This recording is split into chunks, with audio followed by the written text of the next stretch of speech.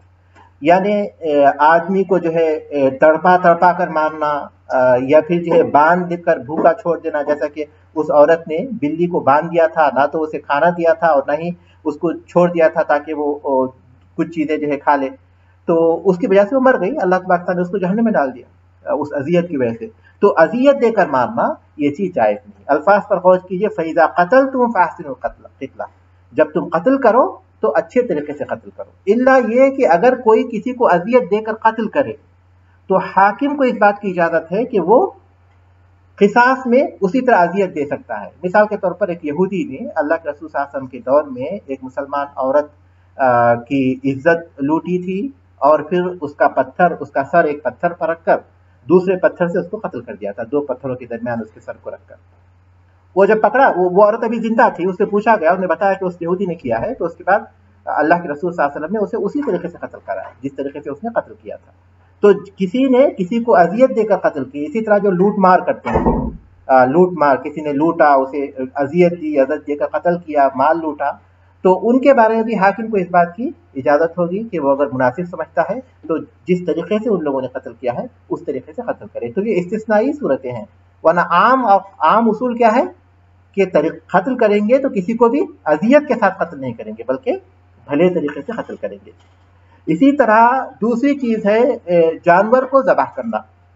جو جانور جن کا گوشت کھایا جاتا ہے، جیسے کہ اونٹ ہے اور گائے اور بیل ہے اور بھیڑ بکری ہے جن کا گوشت کھایا جاتا ہے، ان جانوروں کو ذبح کرنے کے 2 طریقے ہیں. ایک نحر ہے، نحر اونٹ کے لیے ہے، اور نحر یہ ہے کہ آدمی کے گردن کے آخری حصے میں جو سینے سے قریب جو حصہ ہے گردن کا، سینے سے قریب جو گردن کا حصہ ہے اس میں نیزہ گھونپا جاتا ہے یہاں تک کہ خون اس کا گر جاتا ہے اور پھر اس کے بعد اس کی وفات ہو جاتی ہے.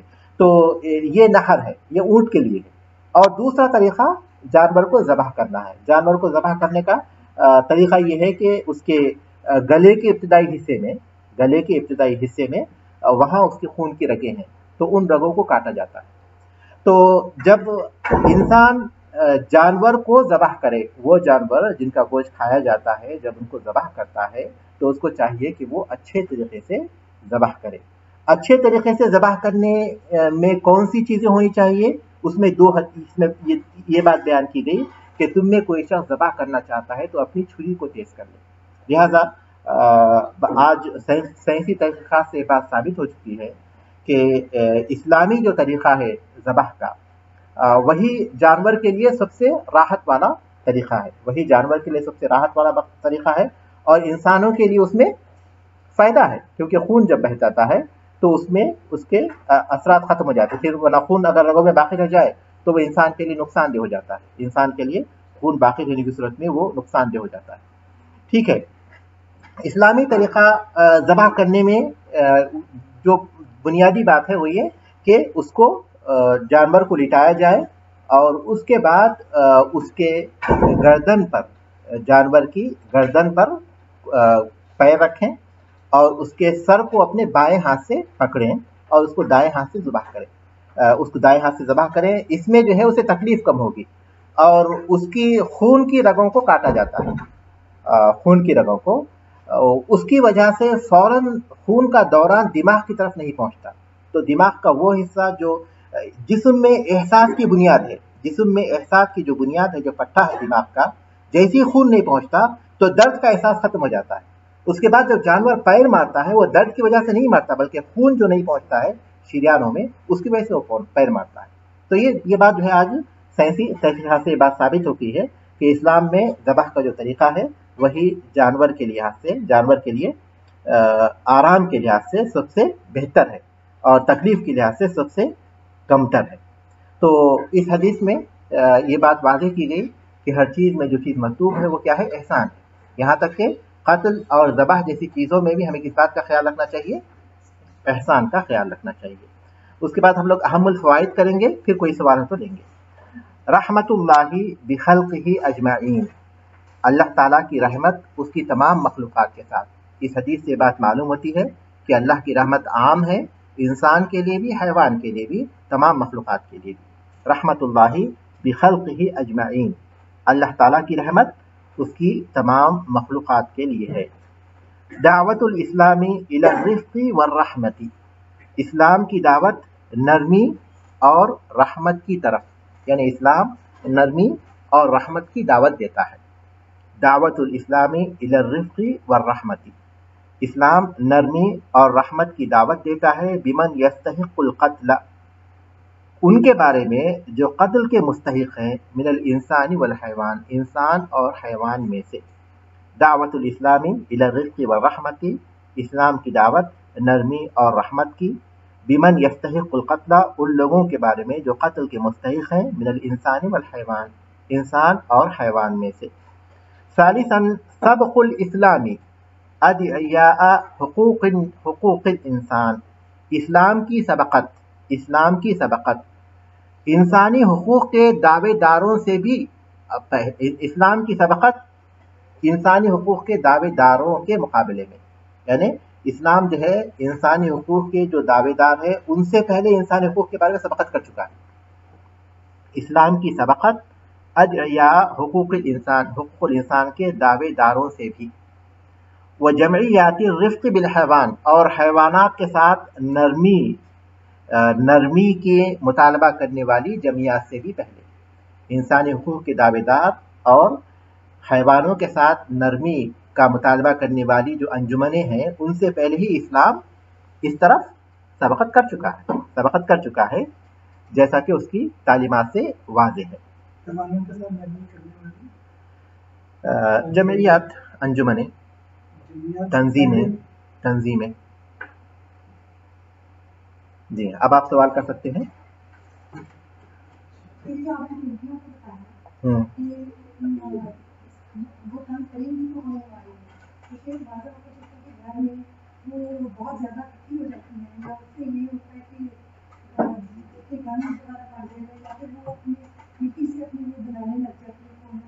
جی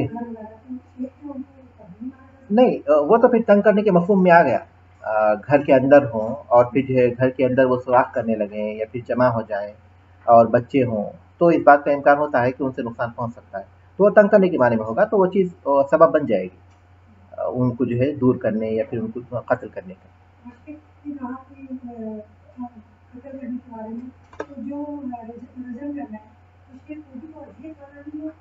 ہاں یہ سوال یقیناً بہت اہم ہے۔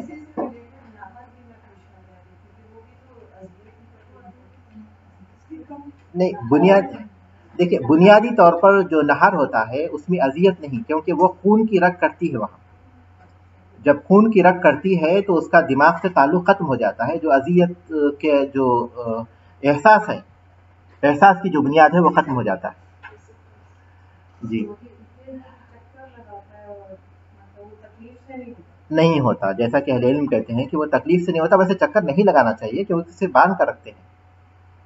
یہ جو چکر لگانے کے جو ویڈیو وغیرہ بنائے ہوئے ہیں وہ یقیناً اسلام کے خلاف ہے، طریقے کے خلاف ہے۔ اس کے پیروں کو باندھتے ہیں تاکہ وہ نہ جا سکے ادھر ادھر۔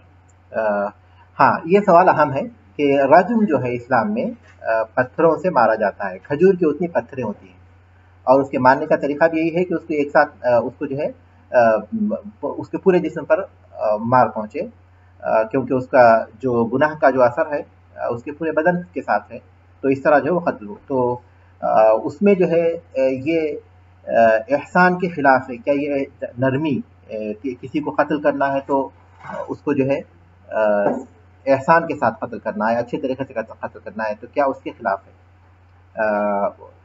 اس میں تو اس کا جواب اہل علم نے دو طرح سے دیا ہے۔ پہلا جواب یہ ہے کہ احسان کا جو معیار ہوگا وہ ہے جو شریعت نے مقرر کیا، تو اس کے اس جرم کے بدلے میں اس کو اسی طریقے سے قتل نہ، وہ احسان ہوگا۔ تو یہ پہلی چیز ہے، یعنی احسان کا معیار ہمارا اپنا بنایا ہوا نہیں ہو سکتا، بلکہ احسان کا معیار کون سا ہوگا؟ وہ جو شریعت نے مقرر کیا، شرعی معیار جو ہے وہ احسان کا ہوگا. تو اس جرم کے لیے شریعت نے جو مقرر کیا ہے طریقہ، وہی احسان ہے. یہ ایک جواب ہے. اور دوسرا جواب یہ ہے کہ وہ ایک چیز اس سے مستثنا ہے، عام قاعدے سے مستثنا ہے. یا تو یہ ہوگا یا پھر یہ کہ اس کو جو مارنے کا حکم دیا گیا ہے، رجم، سنسار کر کے اس کو قتل کیا جائے، وہ چیز جو ہے عام قاعدے سے مستثنا ہے. اللہ پاک تعالیٰ نے اس چیز کو اس کے جرم کے گھنونے ہونے کی بنیاد پر، اس بڑے جرم کی بنیاد پر اللہ پاک تعالیٰ نے اس کو اس سے مستثنا کیا ہے. واضح ہے؟ جی ہاں بالکل. اس سے جو عبرت بن جائے، پھر اس کے بعد جو ہے پھر معاشرے میں ایک امن و امان قائم ہو جاتا ہے اور عزتیں محفوظ ہو جاتی ہیں. جی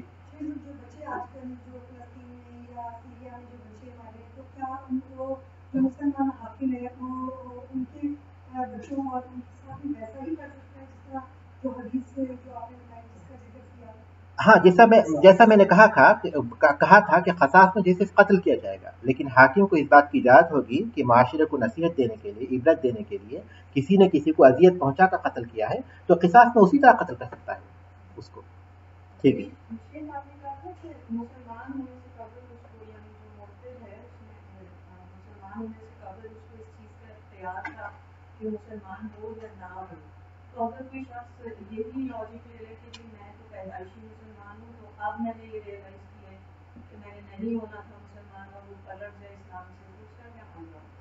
پیدائشی جو مسلمان ہے وہ اپنی پیدائش سے مسلمان ہے. یہ اس شخص کے بارے میں ہے اسلام لانے کے بعد جو مرتد ہوتا ہے، تو یہ جو پیدائشی مسلمان ہے اس کے لیے بھی یہی حکم ہے، اور جو کافر تھا مسلمان ہوتا ہے تو اس کے لیے بھی یہی حکم ہے. کیونکہ مرتد کو جو قتل کیا جائے گا اس کی وجہ کیا ہے؟ اس کی وجہ یہ ہے کہ وہ اس کی حد ہے. جیسے کہ چوری کی سزا ہے ہاتھ کاٹنا، یعنی وہ لیکن اور پھر شراب پینے کی سزا ہے اس کو جو ہے 40 کوڑے مارنا، یا پھر غیر شادی شدہ ہو زنا کرے تو اس کو جو ہے 100 کوڑے مارنا. لیکن یہ تمام چیزیں جب ہم اسلامی حدود کا بیان کرتے ہیں تو بعض لوگ کے ذہنوں میں یہ بات ہوتی ہے کہ بس یہ حدیں لوگوں کو جاری ہو گئیں اور لوگ جو ہے قتل ہونے لگے، لوگوں کو جو ہے ہاتھ کٹنے لگے. حالانکہ پوری اسلامی تاریخ میں آپ گن کر بتائیے کہ کتنے لوگ ہیں جن کے ہاتھ کٹے ہیں؟ نہیں ہے. یعنی مطلب ہے کہ اتنے کم ہیں کہ ہم انگلیوں پر بھی گننا چاہیں تو انگلیاں زیادہ ہو جائیں گی. کتنی مثالیں ہمارے پاس. کیونکہ یہ حدیں ایسی ہیں کہ معاشرے میں جب اس کا تصور عام ہو جاتا ہے تو اس کے بعد لوگوں کو جرم کرنے کی جرت نہیں ہوتی، جرت ختم ہو جاتا ہے جرم معاشرے سے. اسی لیے یہ حدیں مقرر کی گئی. لیکن آج یہ حدیں نہیں ہیں تو اس لیے نہ تو انسان کی جان کی کوئی قیمت ہے، نہ اس کی مان کی کوئی قیمت ہے، نہ اس کی عزت و آبروئی کی کوئی قیمت ہے. ٹھیک ہے. تو حدوں کا میں نے ذکر کیا، تو وہ جو حد قائم کی گئی ہے مرتد کی وہی ہے جو آدمی پہلے سے مسلمان ہے اور وہ مرتد ہوتا ہے تو اس کی حد وہی ہے. لیکن یہ جو میں نے کہا کہ اس کو پہلے اختیار تھا، یہ تو اپنی تفسیر ہے، اہل علم کی تفسیر ہے. لیکن اس کی قتل کے سلسلے میں ضروری نہیں ہے کہ وہ تفسیر ہو جو کہ عام طور پر اہل علم تفسیر کرتے ہیں، بلکہ اس نے جو ہے ایک ایسی چیز میں جس کا جو حد اللہ پاک نے مقرر کی ہے وہ حد اس پر جاری کی جائے گی. لیکن اس کے لیے بھی شرط یہ ہے کہ وہ اگر توبہ کر لیتا ہے تو توبہ قبول ہوگی. یعنی ایسا نہیں کہ وہ اگر توبہ بھی کر لے تو بھی اس کو حد میں قتل کیا جائے گا، یہ بات نہیں ہے. یہاں تک کہ اہل علم یہ کہتے ہیں کہ اگر کوئی آدمی مرتد ہوتا ہے اس کے بعد وہ اپنی نزدیک توبہ کر لیتا ہے، افسوس ہو جاتا ہے اس کے پاس، توبہ کر لیتا ہے، لیکن حاکم اسے پکڑ کر قتل کر دیتا ہے اس کی توبہ کے اعلان ہونے سے پہلے. لیکن یہ دنیا والوں کے اعتبار سے ہوگا، اللہ تبارک تعالیٰ کے پاس کی توبہ قبول ہوگی. اس کے رب کا معاملہ کیا ہے؟ وہ تو اپنی جگہ قبول ہے لوگوں کے اس کو قتل کرنے کے باوجود بھی. تو بنیادی طور پر وہ جو سزا ہے وہ حد کے طور پر مقرر کی ہے اللہ تبارک تعالیٰ نے مرتد کی. اور وہ جو سزا ہے اگر توبہ وہ کر لیتا ہے تو اس پر سزا نافذ نہیں کی جائے گی. اور پھر جو ہے اگر سزا نافذ ہو جاتی ہے لیکن اس درمیان میں وہ توبہ کر لیتا ہے تو اس کی توبہ قبول ہوگی. جب تک کہ مرنے سے پہلے انسان توبہ کرے تو وہ توبہ قبول ہوتی ہے. اگر وہ راضی ہے، اگر وہ اس حد کی بنیاد پر راضی ہے تو یقیناً گناہ. حدود جو ہے انسان کے گناہوں کی معافی کا ذریعہ ہے اس آدمی کے لیے جو کہ ندامت، کیونکہ وہ توبہ کے معنی میں ہے، ایک طرح کی توبہ ہے. اگر وہ اس سزا بالکل ہاں وہ تو کافر مر رہا ہے. اگر وہ توبہ نہیں کیا ہے تو وہ کافر مرے گا بغیر کسی شک کے. جی نہیں بالکل. ٹھیک ہے، اب آگے بڑھیں. سبحانک اللہم و بحمدک، اشہد ان لا الہ الا انت، استغفرک و اتوب الیک. کتاب الاعتکاف ہم لوگ اس سے پہلے پڑھ چکے ہیں نا. آج ہم کو یہ ختم کرنا ہے انشاءاللہ. جی